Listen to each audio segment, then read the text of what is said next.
Meu caro vestibulando, minha cara vestibulanda, aqui professor Guilherme Lemos, da sua disciplina de atualidades. Essa semana nós vamos trabalhar, na realidade, uma decisão histórica. Nós vamos nos apropriar de um fato da atualidade.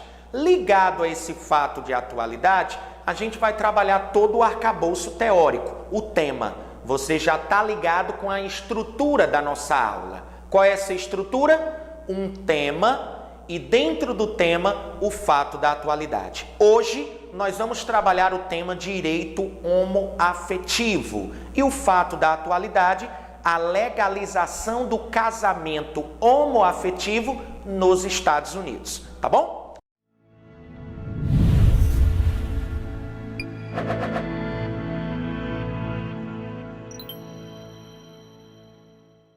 Para iniciar, eu gostaria de colocar um dado importante, tá certo?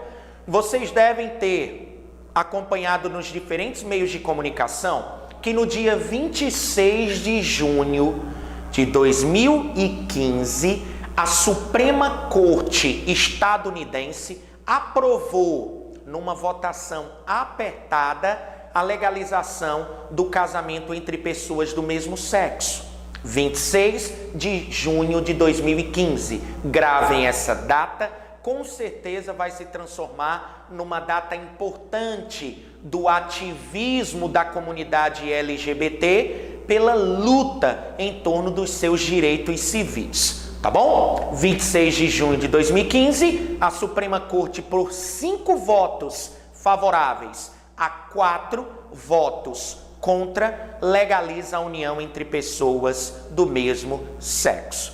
Guilherme, você gostaria de se utilizar desse dado para o quê? Galera, quando a gente fala em direito homoafetivo, formação de novas famílias, a gente tem que realizar a negação do modismo. Nós não podemos encarar o movimento LGBT como algo pós-moderno, como algo meramente modista. Na realidade, nós temos anos de luta, anos de ativismo. Só para vocês terem uma ideia, em 1971, no estado de Minnesota, nos Estados Unidos, ocorreu o primeiro pedido de licença para a realização de um casamento gay.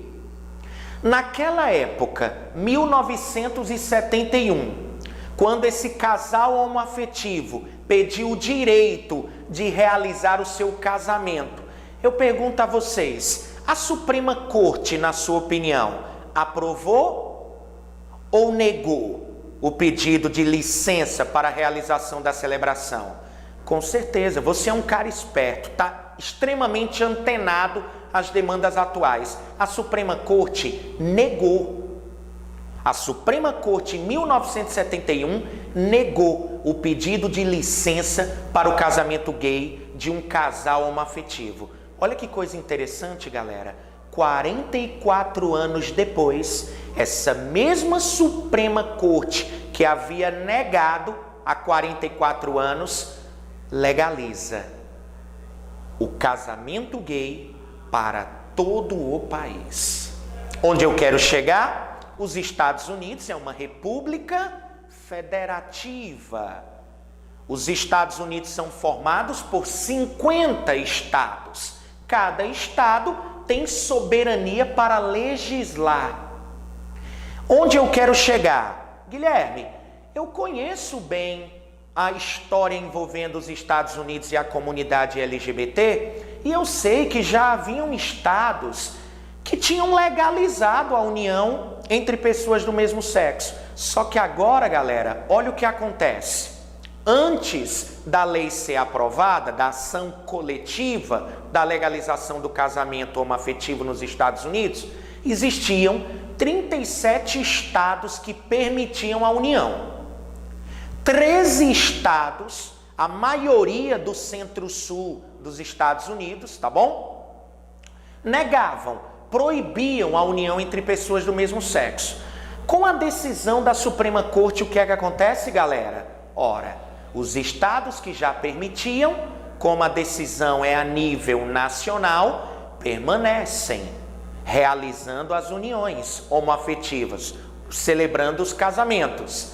Já nos 13 estados que proibiam, agora são obrigados a realizar a celebração. Guilherme, se caso um dos juízes e algum desses estados se negar a realizar a celebração, teremos aí um problema. Esse juiz com certeza responderá uma ação e poderá ter seu título cassado. Então observem que a decisão é de nível nacional. Por isso que a gente coloca que a decisão é histórica, porque a Suprema Corte faz com que a aprovação dessa lei em nível federal tenha abrangência nacional. Todos os estados passam a permitir a celebração, tá bom? Um dado interessante, galera, é que alguns americanos, inclusive conservadores, mais ligados ao Partido Republicano, disseram que não mais permaneceriam vivendo nos Estados Unidos. Exatamente, a presença da intolerância. E eles disseram, inclusive, que iriam migrar para o Canadá. Iriam abrir mão de viver nos Estados Unidos para morar no Canadá, pelo fato dos Estados Unidos terem aprovado essa lei. Observem vocês como é a intolerância, né? Principalmente essa questão envolvendo a homofobia. O mais interessante, galera, é que esses conservadores, eles viajaram total. Por quê? O Canadá já legalizou o casamento entre pessoas do mesmo sexo desde 2004. Essa galera simplesmente não se informou. O Canadá é o primeiro país da América a legalizar o casamento entre pessoas do mesmo sexo. Então, com certeza, esses conservadores vão observar isso e talvez decidam permanecer nos Estados Unidos, tá bom? Uma coisa que eu queria trazer para vocês, galera, além do fato, além dessa decisão histórica por parte da Suprema Corte, é nós analisarmos uma espécie de linha cronológica. Ou seja, quais países já legalizaram a união entre pessoas do mesmo sexo? Galera, eu trouxe uma informação quentinha para vocês. Essa informação só o curso online Humanas em Foco te oferece. Vocês sabiam que o primeiro país a legalizar o casamento gay no mundo foi a Dinamarca, em 1989. Se liga nisso, cara. Década de 80, final da Guerra Fria, a Dinamarca, pioneira, já legalizava a união entre pessoas do mesmo sexo. Lembrem-se vocês que nessa época a homossexualidade ainda era tratada como homossexualismo. Dentro da Convenção Internacional de Doenças, a homossexualidade, ainda chamada de homossexualismo, era definida como uma doença mental. Só em 1993, o homossexualismo, pelo menos essa denominação, é substituída por homossexualidade e deixa de ser uma doença, como de fato não é. A homossexualidade deve ser compreendida como um estilo de comportamento que incide sobre a orientação sexual de um indivíduo que passa a desejar um outro de mesmo sexo. A homossexualidade é um fato. Não estou aqui, entrando no mérito de nós discutirmos o que é certo, o que é o errado. Eu estou trazendo para vocês o direito ao homoafetivo como um fato, tá certo? Tá bom? Então, galera, observem vocês o pioneirismo da Dinamarca, né? Você deve recordar que não só a Dinamarca, como os países ali dessa região da Europa nórdica, né? A região da Escandinávia, se você observar, Suécia, Holanda, Islândia, Portugal, essas nações ali do norte da Europa já legalizaram a união homoafetiva desde 2001. A Dinamarca em 1989, a Holanda, Suécia em 2001, e aí começa um movimento, principalmente a partir da entrada do século XXI, os países legalizando. É que além desses países da Europa, eu tenho o Canadá, primeiro país da América a legalizar o casamento homoafetivo, a África do Sul. A África do Sul já legalizou a união homoafetiva. Lembrem-se que a África do Sul também tenta desconstruir o mito de atraso, né? Por isso uma decisão até, enfim, modernista para os padrões sul-africanos, tá certo? Além da África do Sul, bom, eu poderia citar vários outros. Na América Latina, chama a atenção em 2010 a Argentina, né? Dentro da América Latina e no contexto dos países latino-americanos, a Argentina é pioneira. Em 2010, ela legaliza o casamento gay. O Uruguai, não esqueçam, José Pepe Mujica, em 2013, legaliza. No mesmo ano, em 2013, a França, maior democracia europeia, também legaliza a união entre pessoas do mesmo sexo. E o Brasil, exatamente. Dado aí importante, o Brasil legaliza a união homoafetiva em 2013. Só que eu quero fazer um apontamento importante. Você que está ligado nessa aula deve atentar. Em 2011, a união homoafetiva ela foi reconhecida. O que significa isso, Guilherme? O Conselho Nacional de Justiça e o Supremo Tribunal Federal reconhece as uniões homoafetivas.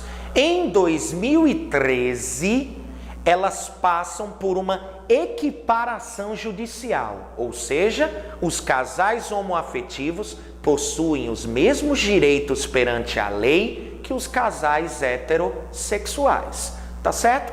Então é apenas uma linha cronológica, Dinamarca 1989 e aí os outros países a partir de 2001, tá certo? Se concentrando principalmente a maior parte deles entre os anos de 2010 e 2013, tá bom? Essa linha cronológica é importante para entender que os Estados Unidos, enfim, é uma decisão histórica, gerou aí a mídia, a imprensa como um todo, os meios de comunicação de massa amplamente divulgaram essa notícia. Mas os Estados Unidos faz parte do quê? De uma espécie de corrente, de uma espécie de movimento que já ocorre em muitos países na esfera legal de reconhecimento dos direitos civis dessa comunidade LGBT, tá bom? Outra coisa importante, Guilherme, o movimento LGBT nos Estados Unidos tem alguma relação com o movimento queer no Brasil? Tem sim, galera. Olha que coisa interessante. Alguém poderia perguntar, Guilherme, a última parada do orgulho LGBT ocorreu no dia 7 de junho no Brasil. O senhor comentou que no dia 26 de junho a Suprema Corte legalizou o casamento entre pessoas do mesmo sexo nos Estados Unidos. Junho é um mês simbólico para essa comunidade? Sim. Galera, junho é um mês extremamente simbólico. Observem por quê. Galera, nos Estados Unidos, por volta de 1969, a gente vê a origem, né? A formação do movimento LGBT a partir das décadas de 60 e 70. Pouca gente sabe, mas a história de ativismo da comunidade LGBT se confunde com o período em que se praticavam aquelas leis segregacionistas, né?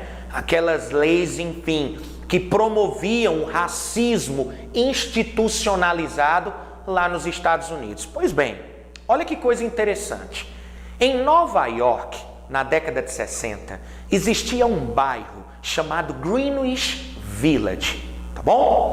Nesse bairro marginalizado existia um bar chamado Stonewall Inn, tá certo? Era um bar. Aí você me pergunta, o que que tem esse bar, Guilherme? Galera, homossexuais eram proibidos, ou seja, gays, lésbicas, transgêneros eram proibidos de frequentar bares na região de Nova York. O reduto era esse bar Stonewall Inn. Ou seja, esse bar se transformou num reduto da comunidade LGBT estadunidense. Olha que coisa interessante. No dia 28 de junho de 1969, ocorreu uma incursão policial a esse bar. Policiais invadiram o bar e obrigaram todos os travestis a se despirem. Isso foi considerado por parte da comunidade LGBT e simpatizantes um ato de humilhação. O que foi que aconteceu? A comunidade LGBT, logicamente, se enfureceu e organizaram uma revolta, uma espécie de rebelião, conhecida como Levante de Stonewall Inn. Aí você me pergunta, qual é o problema, Guilherme, nisso? Nenhum. Tem direito, enquanto movimento civil, de realizar um protesto. Creio que o ato, sim, foi de grande humilhação. O dado importante é, essa aglomeração de pessoas em frente ao bar vai ser o pontapé inicial para a mundialização desse movimento. É aí onde está a origem da parada do orgulho LGBT, que ocorre todos os anos, inclusive no Brasil, na Avenida Paulista, e que reúnem milhares de pessoas, né? Então tá aqui a origem. Não esquecer que a comunidade LGBT nos Estados Unidos se aproximou do movimento dos Panteras Negras, não esqueçam disso, e que se confunde também a luta, enfim, pelo ativismo gay com a luta pelo fim das leis segregacionistas, tá bom? Década de 60 e 70. Guilherme, trazendo um pouco o direito homoafetivo para o Brasil. No Brasil, nós temos também um movimento histórico do LGBT? Sim. Olha que coisa interessante, galera. Em São Paulo, existia um bar que funcionava muito semelhante ao Stonewall Inn, em Greenwich Village, Nova York. O nome desse bar ficou conhecido popularmente como Ferros Bar. Ferros Bar. E o mais interessante é que existia um jornal. A comunidade LGBT, em busca, né, de seus direitos, tinha um folhetim. Mas o folhetim se chamava Xana com Xana. Olha a expressão. O folhetim era intitulado de Xana com Xana. Onde é que tu quer chegar, Guilherme? A luta da comunidade LGBT no Brasil também ocorre durante as décadas de 60 e 70. Mas, Guilherme, eu sei que durante esse período no Brasil vai imperar um período extremamente nebuloso da nossa história, que inclusive foi investigado recentemente pela Comissão Nacional da Verdade. Estamos falando da ditadura militar, de 1964 até 1985. Onde é que tu quer chegar? Galera, muitos historiadores, quando trabalham a ditadura militar, geralmente fundamentam a sua explicação sobre as pessoas que foram perseguidas pelo fato de serem opositores políticos da ditadura.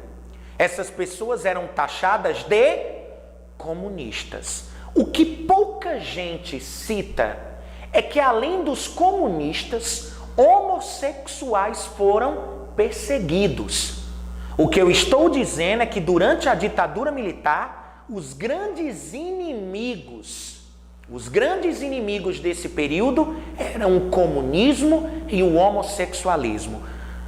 Só para vocês terem uma ideia, enquanto que muitos opositores políticos eram torturados, assassinados e dados como desaparecidos, os homossexuais eram enviados para manicômios.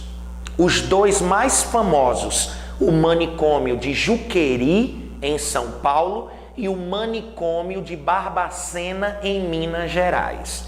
Então, o que eu quero que você observe é que a ditadura militar significou também um capítulo importante que a Comissão Nacional da Verdade fez questão de fazer um resgate do que aconteceu também com parte da comunidade LGBT. E eu não poderia deixar de citar na década de 80 o ativismo de Welma Brown. Quem é Welma Brown? Para quem não sabe, é uma ex-chacrete.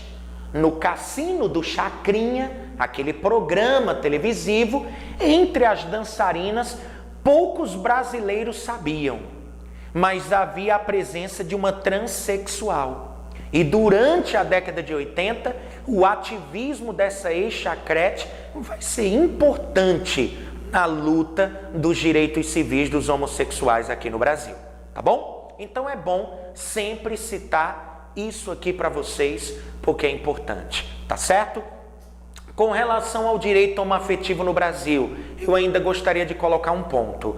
Galera, no Rio Grande do Sul, recentemente, foi inaugurada a primeira vara de justiça, o primeiro fórum judicial ligado único e exclusivamente ao direito homoafetivo, tá certo? Fazendo uma contextualização, eu achei muito interessante o que Barack Obama fez. Eu não sei se vocês observaram, mas o presidente estadunidense Barack Obama, galera, fazendo um resgate ainda em relação aos Estados Unidos, tá bom? Eu já retorno ao Brasil. Nos Estados Unidos, Barack Obama, quando ganhou a primeira eleição em 2008, assume em 2009, ele se posicionou contra o casamento homoafetivo. Barack Obama, o democrata, ele se posicionou contra. Barack Obama só vai mudar o seu posicionamento em 2012. Olha como há um simbolismo, né? Fazendo um resgate de um ponto que eu não coloquei para vocês. Todo projeto de lei recebe uma numeração e o ano em que foi proposto. No caso específico da ação coletiva que pedia a aprovação na Suprema Corte para a legalização do casamento homoafetivo, ela recebeu um nome. Um ativista de Ohio que perdeu o companheiro chamado John, o nome dele é Jim Obergefell. A luta dele foi tão grande que essa ação coletiva votada pela Suprema Corte foi intitulada de Ação Coletiva Obergefell. Só para vocês terem uma ideia, no dia em que a Suprema Corte aprovou, 26 de junho de 2015, Barack Obama ligou para o Jim Obergefell e essa ligação foi transmitida, lógico, através do Viva Voz, em cadeia televisiva para os americanos, em que Barack Obama parabenizava o ativista pela luta. Inclusive, vocês devem ter visto que o Barack Obama tweetou, colocou lá na sua página no Twitter o quê? Um grande passo rumo à igualdade nos Estados Unidos. Inclusive, ele vai colocar um hashtag, um comando chamado Love Wins. O amor venceu. O amor vence. E olha que coisa interessante. O Mark Zuckerberg, o multibilionário dono da rede social Facebook, que, lembrem-se, primeira rede social a ser lançada na Bolsa de Valores, olha o que ele fez. Mudou, alterou a imagem da capa do perfil dele, colocando a imagem dele e sobre o arco-íris. O que foi que aconteceu? A ação viralizou. E muitos habitantes do planeta, inclusive milhares de brasileiros, mudaram a sua capa com o rostinho lá com o arco-íris sobre. Pouca gente sabe que aquilo teve um fundamento. Qual foi o fundamento? A decisão histórica da Suprema Corte. Às vezes, por modismo, a galera, eu não sei o que é que está acontecendo, mas eu vou mudar aqui minha foto também. Eu quero ver minha foto também com arco-íris sobre. Mas lógico, aqui o nosso papel é te desvencilhar, né? Desvendar essas coisas que estão aí por trás, tá certo? Então, galera, eu acho que essas informações foram extremamente pertinentes, tá certo? O Jim Obergefell fez uma colocação no discurso após a aprovação da decisão histórica que me chamou a atenção. Ele disse assim: o que é o casamento para você? O casamento é uma das mais antigas instituições. Ela simboliza ideais de amor, cumplicidade, fidelidade e devoção. Eu pergunto a vocês, galera, onde um casal homoafetivo que deseja se casar um com o outro fere esse simbolismo? Pelo que eu vejo, são duas pessoas de mesmo sexo que estão unidas através de um laço de afeição. Não estou aqui colocando qualquer dado em relação à cultura cristã ocidental. Sabemos que existe uma Bíblia, um livro sagrado. Sabemos que essa Bíblia reconhece a homossexualidade, condena o ato pecaminoso, mas estamos aqui trazendo o caráter legal, tá certo? De acordo com a Constituição norte-americana, ela prega a igualdade. Então, a Constituição deve requerer a igualdade entre todos perante a lei. É isso que a comunidade LGBT quer ver reconhecida, tá certo? Eu agradeço a cada um, espero que as informações tenham sido pertinentes. É uma aula rápida, uma aula com um tema que a gente acha que pode vir. E por que eu peço que você preste atenção? Um dos nossos vídeos já gravados foi o Estatuto da Família, ou seja, a família contemporânea em questão no Brasil. E um Estatuto da Família coloca a definição de família como a união entre um homem e uma mulher através de casamento, união estável, ou um de seus pares e seus descendentes, a chamada família monoparental. Óbvio que os Estados Unidos apresentam uma centralidade. O que é que significa isso? Se intitulam a maior democracia do mundo. O que ocorre nos Estados Unidos, de acordo com a globalização econômica e midiática, vira notícia em todo o mundo. Então, será que o Brasil vai aprovar o Estatuto da Família com essa definição limitada de família, ou vai ser influenciado pelo que está acontecendo nos Estados Unidos? A questão é, se nós aprovarmos o Estatuto da Família, estaremos, óbvio, em contraposição à corrente que está acontecendo no mundo.